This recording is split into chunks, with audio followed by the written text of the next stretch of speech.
Reaching 100 years old, quite a milestone, of course. But for Henry Wuga, it's just the latest chapter in what is a remarkable life. Born in Nuremberg, he was one of almost 10,000 Jewish children evacuated from mainland Europe to Britain as part of the kindertransport in the months leading up to the Second World War. He's been talking to our reporter, Aileen Clark. In the 1930s, Henry Wuga was just a schoolboy in Nuremberg. From the very first minute that Hitler came to power and started beating Jews mentally and then eventually physically, life changed completely. How did people change the way they treated you? You immediately lost your friends.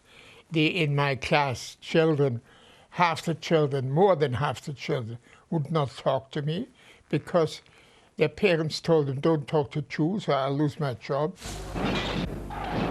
The widespread violence against Jewish families on Kristallnacht, a message from the Nazi regime.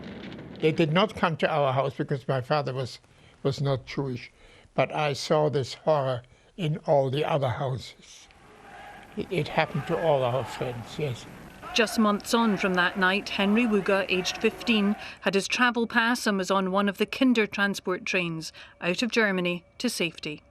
My parents came with me and you said goodbye on the platform, and that was it. It was horrendous. But on that railway station, there were children of 6 and 7 and 5 who had never been away from their mum or dad before. So you can imagine the howling, the crying, the difficulty. Has that noise stayed with you over the years, the sound of all that crying and anguish? Every time I talk about that, I remember the howling of young children, younger children who had no idea of what was happening. Most of them never saw their family again.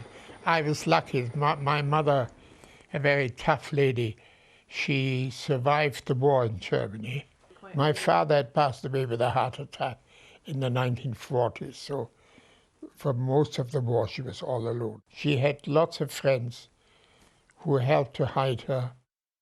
It is important to talk about what you know, that these things should not go on.